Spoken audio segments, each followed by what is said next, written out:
The Mariners have made a significant move for a bullpen arm, and it costs them one of their better prospects. We'll talk it through coming up here on the Locked On Mariners podcast. Colby, hit it.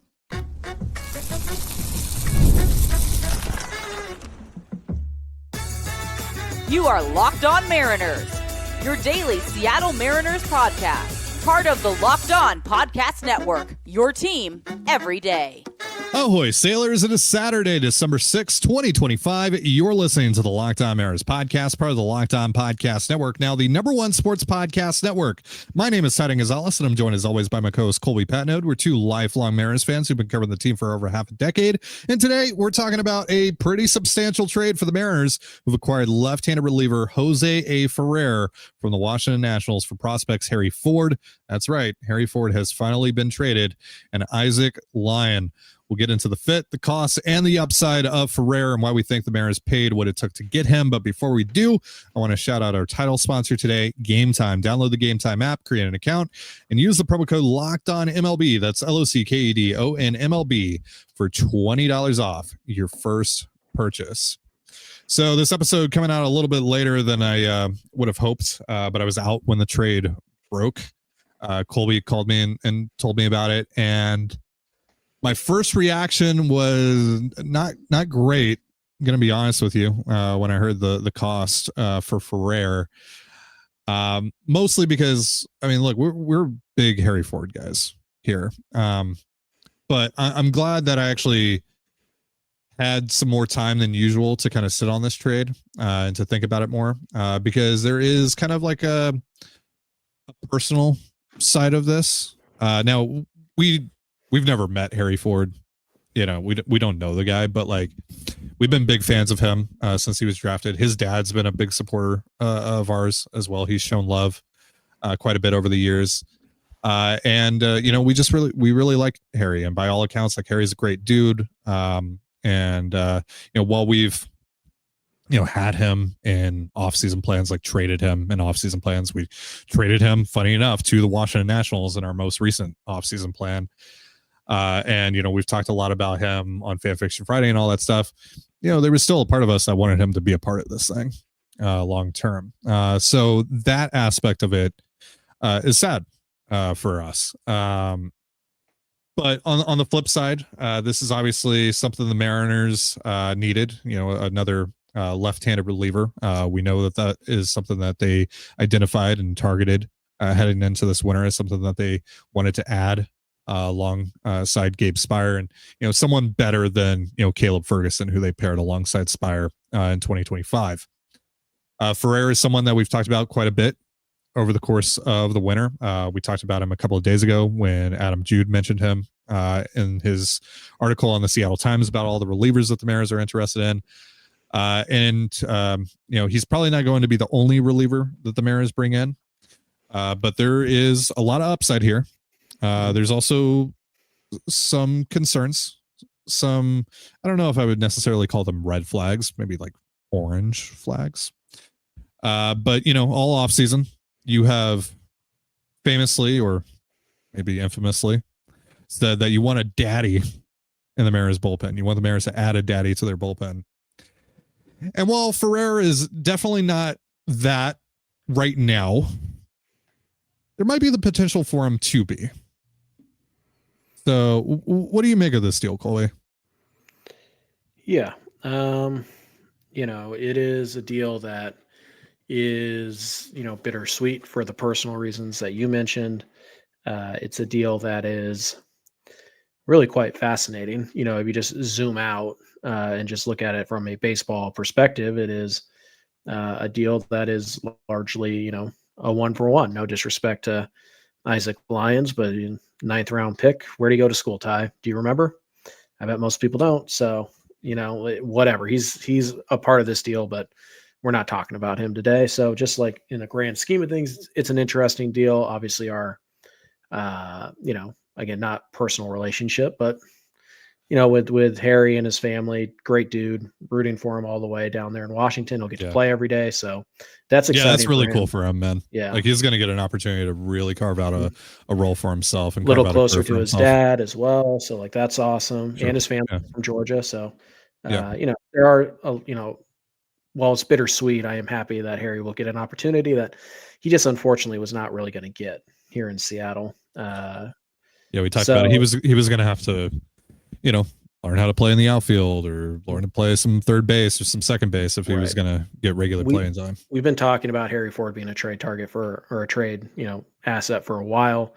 That got ramped up even more.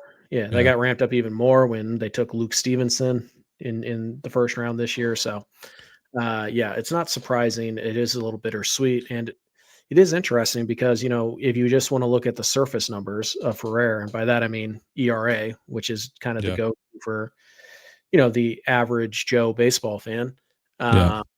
This is a weird trade, and it doesn't make a lot of sense. And you could see some of the vitriol online, which, I mean, people being, mad online. That's unusual. People mad online about a baseball move. That's unusual. Yeah. So it is interesting. Ferrer, again, not a daddy, trending towards dog, but probably more of a dude right now. I think he's probably, as he sits right now, just based on his production only, he's the 5th best guy in this bullpen. He's behind your big 4 guys, and it's really not up for debate. Based on ceiling, and we kind of dig into the numbers here, and you kind of look around and you do some deep dives instead of just looking at the surface area numbers. He could be a one of those guys. He could be the 2nd best guy in your bullpen. He could be better than Gabe Speier. He could be better than, it's possible that he's better than Munoz or Brash. I kind of doubt it. Those guys are really good. But there certainly is a lot to like here. You have to dig a little deeper, which we're about to do. But on the surface, I understand the sticker shock almost of this deal. And Harry Ford's been here forever, and he's been on our top prospect list forever. But I think when you take a step back, you kind of examine the whole landscape, and you really dig into beyond the numbers, or you look at more numbers than just what's on the back of a baseball card on Ferrer. You can certainly see the Mariners' thought process behind making a deal like this. Yeah. So my first 2 thoughts, which I shared on Twitter shortly after the trade broke, were, one, bit nervous about this deal, quickly going sideways just because, it's a reliever. You never know with relievers. And Harry Ford's going to be an everyday guy there, at least to start in Washington. We'll see if he can actually, produce like an everyday guy. But, we didn't think that Gregory Santos was already going to be out of the Mariners organization by this point. You never know, right? When you trade for guys, especially when you trade for guys that you're more so banking on the upside rather than the actual production so far, which is what they're doing with Ferrer, because it's 4.48 ERA, but a 3.03 FIP. So, we've talked about this over the offseason that the Nationals have had just a terrible defensive group that has, substantially hurt their pitchers. And so that shows up there in the FIP. But also, righties crushed him. 323, 380, 422, and 214 plate appearances this year. He was great against lefties, murder against lefties, 186, 217, 304. But, the inability to get out righties and the damage that righties did against them, that's a pretty big concern. And the sinker specifically this year, 2024, it was fine, but this year it got smoked. And we talked about that quite a bit on Wednesday. Like, if they trade for Ferrer, do they either have a tweak to get the sinker back to what it was doing in 2024, or was the issue with the sinker, because the sinker itself, like the metrics on the sinker, pretty good. It got crushed for whatever reason. Is it just a matter of good process, bad results? Like, what was going on there? Or are they going to get him to throw the slider and the changeup more? Or do they ask him to add back the 4-seam fastball, which he had in 2024, and it was pretty good, and then he shelved it last year. So that was my other initial thought was, well, if they're willing to pay Harry Ford for this guy, do they think that he has an extra gear? And I don't mean that in terms of stuff. I just mean that in terms of getting him to that next level of actually producing. Mm-hmm. And so that goes into what I just said. Like, what's the tweak here? What is the thing that they want him to do more of or do less of? Like, how do they think that they're going to get Jose Ferrer to that next step? Yeah, we don't know. We can take some pretty good guesses, and imagine we're about to do that here in just a second. But right now we don't know what the tweaks are. We can guess, and we can again look at the numbers and come up with our own ideas of what tweaks should be made. But it's worth noting that Ferrer, if you look just at the ERA, he did not have a good year last year. If you just look at the strikeout per nine, he did not have an incredible year on that front.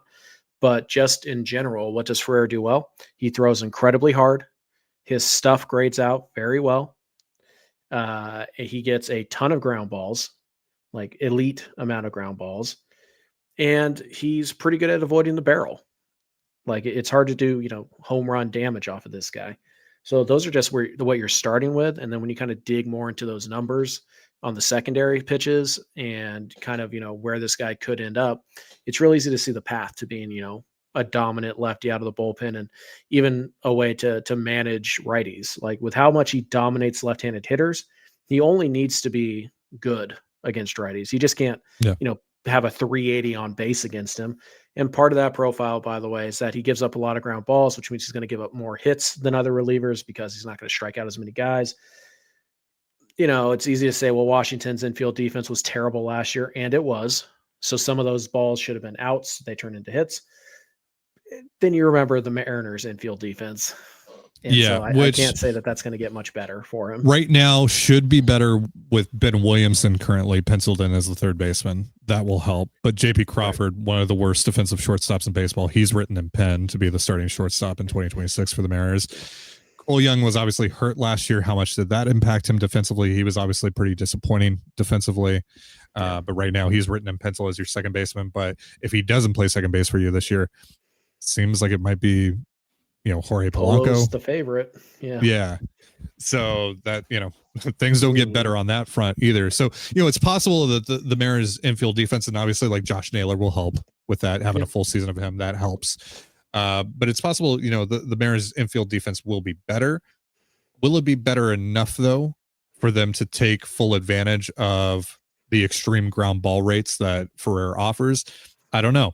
Cause that was the big, thing with Caleb Ferguson, right? He has these extreme ground ball rates. Well, you couldn't really take advantage of that because your infield defense kind of sucked last year. So, and obviously there were other things with Ferguson that made that whole thing go sideways. Like that, don't get me wrong. I'm not saying that was the reason that the Ferguson thing didn't work out, but it's just, it's hard for me to look at that as like a super positive with what the Mariners infield defense was this past year and how right now I'm not sure how much better it's going to be in 2026. Right. If you want to look at 2027, which we could because Ferrer is under club control for the next 4 seasons. Yeah. Assuming he gets tendered contracts in ARB2 and ARB3, which for relievers is dicey sometimes, but again, we didn't expect that Gregory Santos, like that the whole thing was going to fall apart so as quick as it did. If you want to look at 2027, Colt Emerson is going to be the shortstop. That's going to be a massive upgrade. As things stand right now, Ben Williamson is going to be the third baseman. That's a massive upgrade. And Cole Young, I refuse to believe Cole Young is a terrible defender. There's nothing about him that suggests he should be that bad. And I think it was pretty clear that he was dealing with some kind of issue last year. We know he was dealing with a shoulder issue from spring training on. But we'll see how it goes. But the whole Ferrer. Like I know a lot of people, BABIP is a big thing, and it's like, BABIP could help, but it's you have to have context as to why somebody has a high BABIP or why somebody has a high expected batting average. It's not always just a bad luck factor or a good luck factor. Just keep that in mind. But there are things that Ferrer does well right now that you don't have to make any changes to extract value out of him. But there certainly are some changes you could make. Yeah, so we'll dive into that more in just a moment. But first, a reminder, this episode of the Locked On Mariners podcast is brought to you once again by Gametime, as well as Doer. The World Cup is coming back to North America for the first time since 1994. And with 48 teams for the first time ever, it's going to be massive. But let's be honest, getting tickets is usually the hardest part. That's why the Gametime app is clutch, finally giving fans a real advantage when it comes to snagging seats. With Gametime, you can track price drops in real time, get alerts when great seats open, and buy tickets the moment they hit the app. It puts the power back in your hands and makes going to the World Cup realistic instead of impossible. Pull up the app and the layout makes it so simple to scroll through matchups and compare seat views. Pick a game, tap a section, and have your tickets locked in within minutes. No confusion, no hunting for fine print. Prices include fees up front, which I love because there are no last second surprises at checkout. So take the guesswork out of buying World Cup tickets in every match, concert, or event with Gametime. Download the Gametime app, create an account, and use the promo code LOCKEDONMLB. That's LOCKEDONMLB for $20 off your first purchase. Terms apply. Again, download the app, make an account, and use the promo code LOCKEDONMLB. That's LOCKEDONMLB for $20 off. Swipe, tap, ticket, go, Gametime. Holidays are here, and this year, I'm not stressing about what to wear because I'll be wearing my Doers. These are the most comfortable pants I own, hands down. And I ain't gonna lie, they make me look good. I've been recommending Doer to all my friends because these are my favorite jeans to wear for any occasion.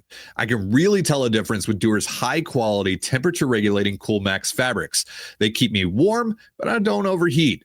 Doer invented the original performance denim, and they give us the best of both worlds, combining classic jeanswear style with the kind of comfort and performance you get from athletic wear, designed to look great and stay comfortable all day long, all year round. And it's time for you to experience the comfort of Doer. I know you'll love these. Pick up a pair for yourself or as an amazing holiday gift. Find Doer at your local Seattle REI location or shop online at shopdoer.com/lockedonseattle. You'll get 15% off your first order. That's shopdoer.com/lockedonseattle for 15% off. Shopdoer.com/lockedonseattle.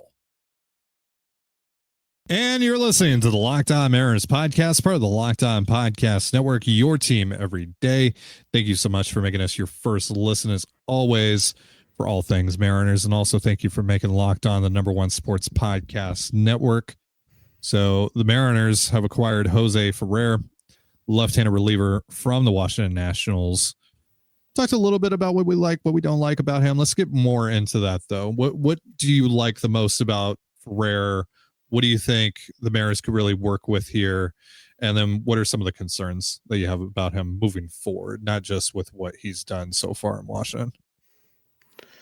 Sure. I think, the best thing, or, the thing that I am most certain of is that this guy's going to throw strikes. And a lot of times that's a big issue. And the Mariners, when they take shots on guys like this, typically the problem is that they don't throw a lot of strikes, and you try and get them to throw enough strikes that it's not a problem. Ferrer is an elite strike thrower, 95th percentile in base on ball percentage. That's not going to be an issue with him. He also gets a ton of ground balls, 64% ground ball rate. It's 99th percentile in all of baseball. The xERA is very good. He throws very hard.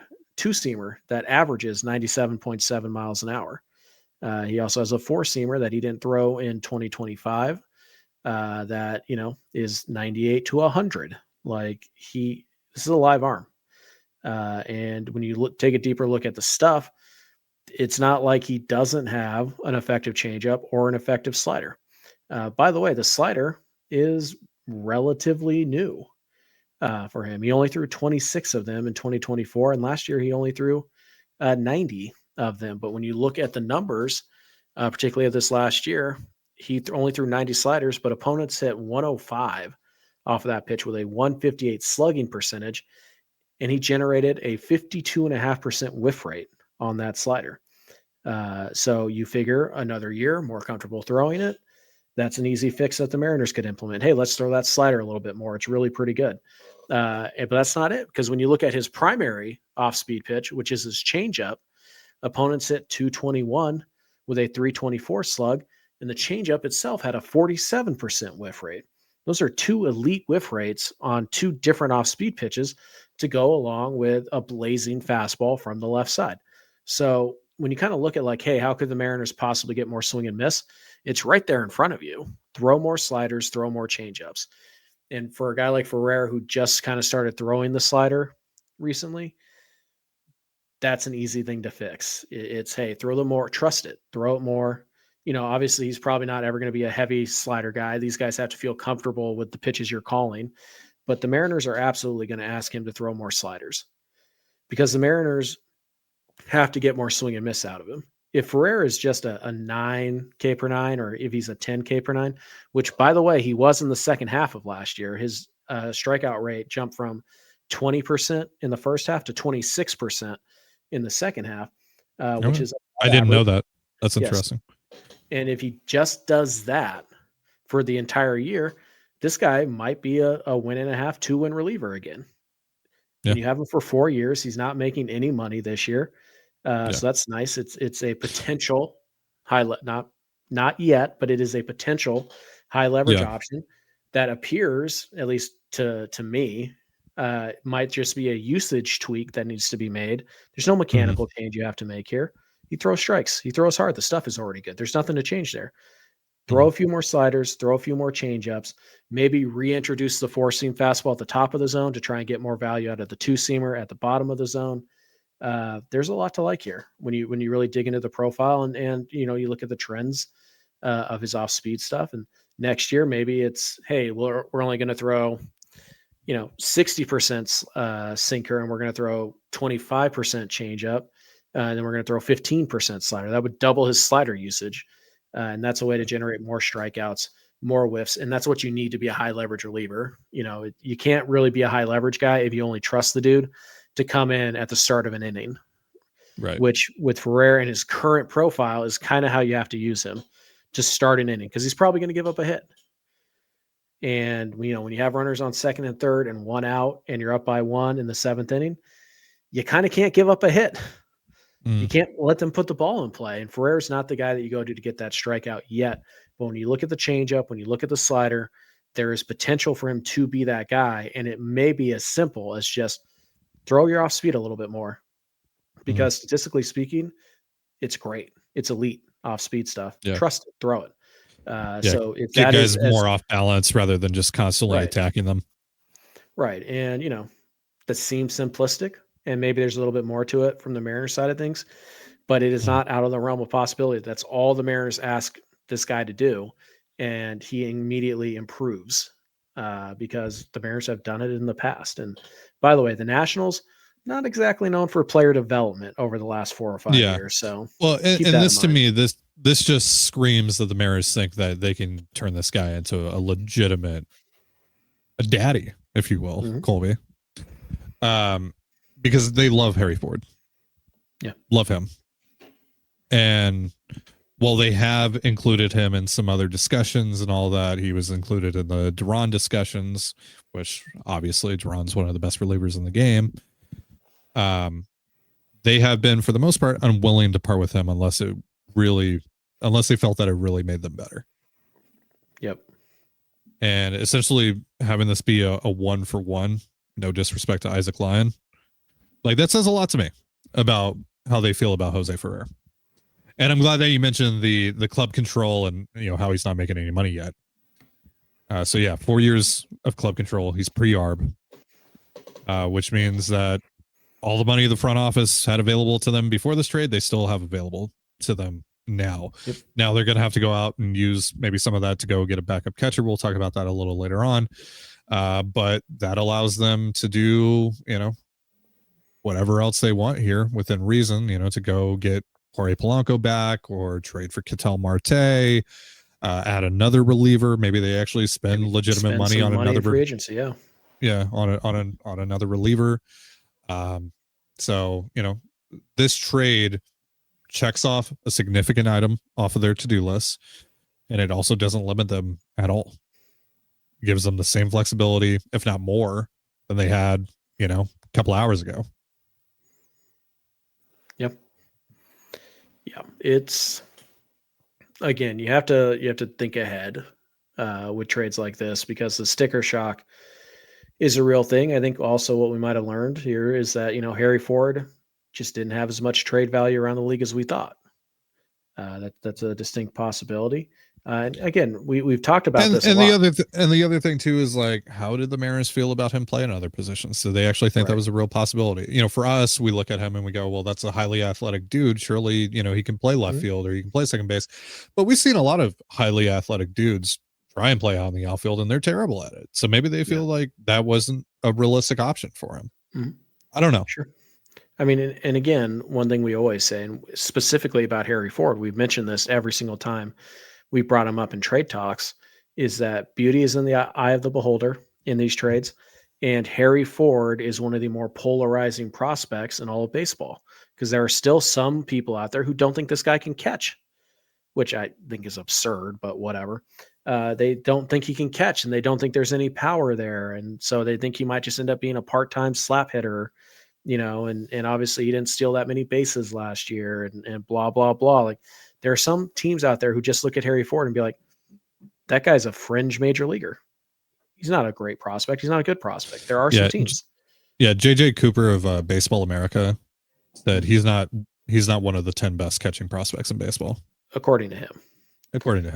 Right. Yeah. And that's just to illustrate that there is a sentiment like that around the game on a more national scale about Harry Ford. And that's probably how some teams view him as well.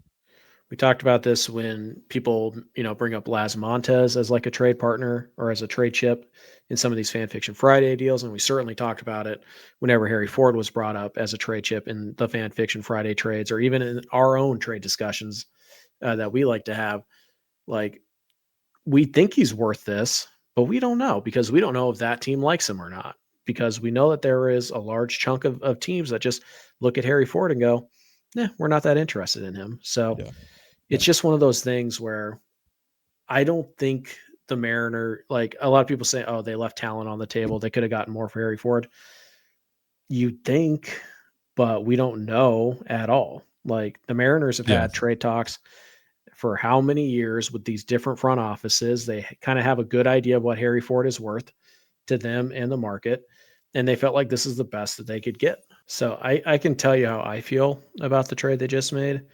I can't really say, like, I know for sure they got the most they could, or I know they could have gotten more, or I don't know. Yeah. I don't know, because I'm not privy to those conversations. All I can do is try and provide context for why the Mariners would make a trade like this. And judging by a lot of people's reactions, or I will say, judging by people's on Twitter's reaction, which I know doesn't always represent the majority of people. Yeah, no. This is the worst thing Jerry Dipoto's ever done. And I just want to sit here and look at it and be like, no, like I get it. I get it. You can look at the process. You can understand why they would want to make a trade like this. And you can do all that, by the way, and also say, I'm whelmed. I'm sufficiently whelmed. And that's where I'm at. Like, I don't love this trade. I don't hate this trade. To me, it's just, it's okay. It's okay. I understand the process. I get where they're going. Yeah. Is it likely that they got better in 2026? Yeah. That's really what I care about the most right now.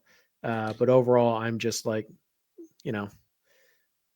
4 years of a reliever who's good, but not really close to great, at least in their current production. And you had to give up Harry Ford, who at the very least was going to be a high value backup catcher for you for the next couple of years at the league minimum with upside for more, who's only 22 and is a freak athlete. Like, yeah, I look at that and I go, yeah, it's okay. I don't love it. I don't hate it, but it's, I understand the surprise. I guess my initial reaction was when you told me, did you have to do this? Couldn't you get similar production not having to give up Harry Ford? Sure. So that's valid. We'll see. I think this trade ultimately is dependent on where they can take Ferrer from here. Yeah, obviously. Yeah. Like, I think Harry Ford, for the guy that Ferrer has been, just production wise, not just talking about the stuff, just sheer not production wise, just what he did on the stat sheet. I'm not a huge fan of that. Nope. Agreed. But there's obviously a lot of upside here, and getting in early on Ferrer, costs you Harry Ford. And if you're right, then I think this is a banger deal. Right. I mean, I would just say this, even though I understand the process of it, I can still nitpick the process by simply looking at this and being like, hold up a second. You gave what might end up being your best trade chip this winter that you're actually willing to trade. You gave that guy up for a project that you hope will impact your bullpen 2 months, 6 weeks after you finished 8 outs shy of going to the first World Series in your franchise's history. You gave up, this trade asset that you could have used on a more sure thing for, a project, for a chance at a really good player instead of an actual really good player that we think you could have used on a more sure thing. Right. And that's part of the thing. So again, like overall, I look at this deal, like for me, it's a 45 currently, if we're grading this on Fan Fiction Friday, it'd be like a 45, maybe a 50. Yeah. Cause again, like it really does depend on how much you like Ferrer and how much and ultimately this trade is as successful as how much more swing and miss the Mariners get out of Ferrer and his profile. And there are reasons to be optimistic about that. There are also reasons to be a little bit concerned about that.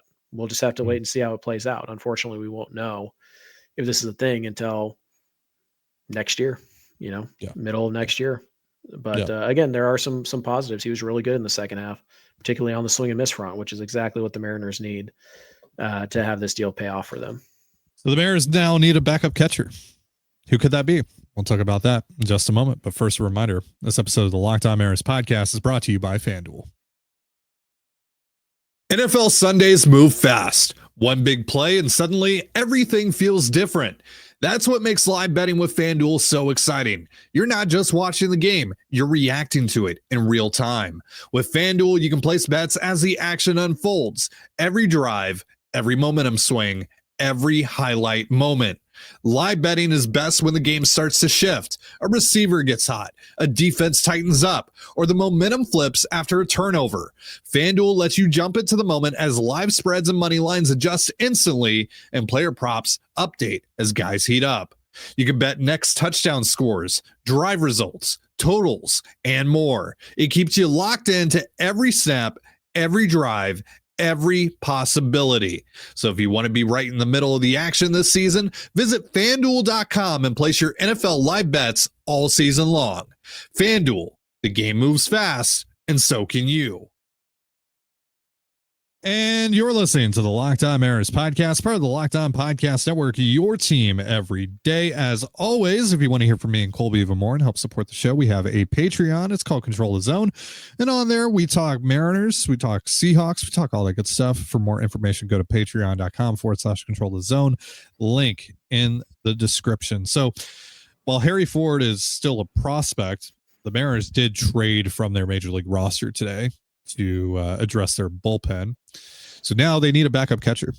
Harry was written in pencil entering this offseason as the backup catcher. He's now in Washington. So, there really isn't another option for the Mariners right now in their organization. I don't even know because I know a bunch of guys opted for free agency out of the minors. I know like Blake Hunt's no longer in the organization. So I don't even know if they have a guy that's like a fringe major leaguer who could even be thrown into the mix here. So they need a backup catcher. And Adam Judah of the Seattle Times has already thrown out Mitch Garver's name as someone that could potentially return. We had him in our offseason plan after we, again, funny enough, traded Harry Ford to the Washington Nationals. I know that's a name that makes a lot of fans cringe, but look, Mitch Garver making $12 million a year. It's a very different player than Mitch Garver making $3 million a year, $4 million a year. It's not going to cost that much. Mitch Garver as a backup catcher on a true backup catcher contract is fine. I'm just going to say that now. Yep. It is fine. He knows your pitching staff. He was basically a league average bat when he did hit. I know like he didn't hit for the power that you want him to and all that stuff. Like I'm not trying to say that Mitch Garver is a good player. I'm just saying that for a backup catcher, he is totally fine. That would be acceptable. Works in the clubhouse, works well with Cal, knows your arms, like provides some right-handed thump off the bench. I would be borderline shocked if Mitch Garver is not back next year as your primary backup catcher. Again, would I prefer somebody like Luis Torrens? Yeah. But Torrens is a trade, and you have to go out and you have to make a trade, and you just give Mitch Garver somewhere between, my guess, $3 to $5 million to play 50 games a year. You're fine with that, and you can still go out and maybe you give Tom Murphy like a minor league free agent deal, and you kind of see what you have there. And there are some options here, but I honestly I would be very surprised if Mitch Garver wasn't back, and I'm totally fine with that. Like, Garver is a perfectly good backup catcher. There's nothing wrong with that. By the way, if you were curious, Roster Resource currently has the Mariners backup catcher as Nick Raposo. Yes, Okay. Nick Raposo. He's still in the org. Yeah, I couldn't remember if anyone was left or not. Garver would be totally fine. No issue with that. Yeah. I wouldn't like Garver to be my primary right-handed hitter off the bench, though. I would still like them to go get a right-handed, bat or a right-handed bench bat. I still really like the Edmundo Sosa idea. But as a pure backup catcher, I have no issues with that whatsoever. Yeah. So obviously they could go trade for a guy if they don't bring back Garver. But there's some free agents out there. Jonah Heim, Reese McGuire, Gary Sanchez, Elias Diaz, MJ Melendez. Not even a catcher. Yeah, he doesn't even catch. They have him listed as a catcher here, though. Tom Murphy, Victor Carantini. That's probably going to be too expensive for the Mariners. Probably, but that would be great. Christian Vasquez, Danny Jansen. Jansen's going to be too expensive. Yeah. I think I would lay down the most jelly beans on Mitch Garver being the catcher, backup catcher. I would probably put down the second most on Tom Murphy, believe it or not. And then like a strong possibility that they trade for like a 4A catcher type who has an option that they could stash in AAA. Maybe there's somebody coming up in the Rule 5. Like, I don't know, but is Matt Theis still in Tampa? Like maybe I think so. Yeah, maybe they like trade for him because they went out and got Nick Fortes. Yeah.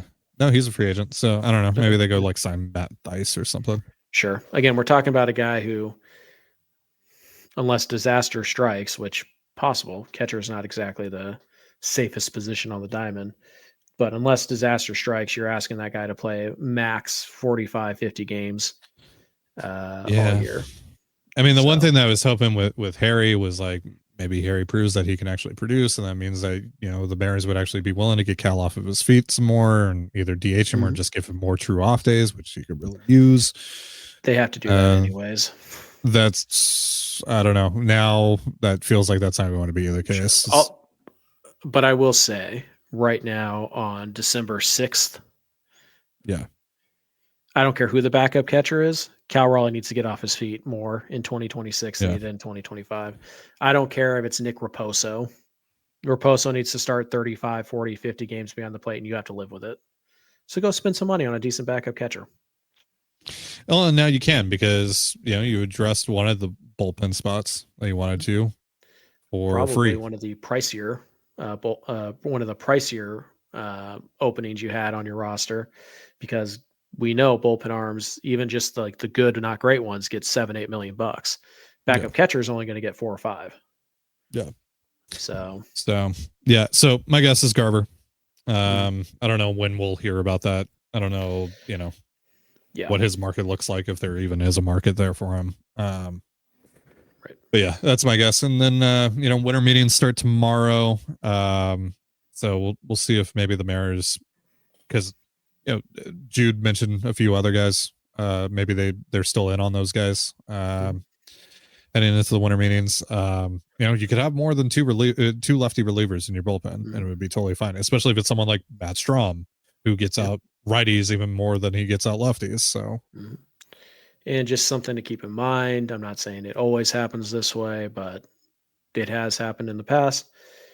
Jerry is somewhat known for lining up dominoes and then knocking them down in quick succession. He lines up the deal he wants, and then he has another one lined up after that he gets done pretty quick. Happened a few winters ago. The winter, ironically, they traded for Gregory Santos. They kind of had January 1st, it was the Rayleigh and the Haniger trade. And then it was late January, it was Polo. And then early February, just a couple days later, it was Santos. Like, he kind of gets on a roll. So it is possible. I'm not saying it's likely, but it is possible that the Mariners could make another significant or somewhat significant move in the next day or two. That would be following, a pattern that we've seen in the past. So can't rule it out, but yeah, I think this is probably the biggest move they make this week, maybe even for the rest of this month, but can't say for sure it will be. But it's the winter meetings, and it sounds like there's going to be a lot of action at these meetings. So it should be a fun next couple of days, whether the Mariners make a move or not. We're going to have a lot of movement, which is great because the winter meetings used to be cool. Like, it used to be pretty busy, and then it kind of died out for a while. And then last year was pretty good. Yeah, last year was pretty good. Yeah, Kyle Tucker trade, a lot of stuff got done. So yeah, it kind of feels like the winter meetings are back. And we heard reports that the trade market is going to be hotter this winter than it has been in recent teams are like more willing to talk about some guys and all that. Right. So with the pending lockout, they're not sure about investing long-term money, blah, blah, blah. So that would seem to benefit the Mariners if they really want to be aggressive. And for the last 2 winters, they told us, well, we wanted to do more, but the trade market didn't really exist. Well, now it exists, Jerry and Justin. Now it exists, and your farm system's even better, even after you traded Harry Ford. So what we're saying is that Ketel Marte needs to be a Mariner by Wednesday. What I'm saying is you're not going to appease me with Jose A. Ferrer. Okay, get to work. So now that you've heard us talk about it, let us know how you feel down in the comments below. That's going to do it for our show. Thank you so much for joining us here on the Locked On Mariners podcast, part of the Locked On Podcast Network, your team every day. For Colby Patnode, I'm Titan Gonzalez. Be sure to give us a follow on Twitter at LO_Mariners. You can follow me at Titan Gonzalez and Colby at CPAT11. That's CPAT11. We're also on Blue Sky. You can follow me at TDG, Colby at MLB Colby, and the show at Locked On Mariners. You can also find us on Instagram at Locked On Mariners. Have yourself a beautiful baseball day, and we'll see you next time. Peace.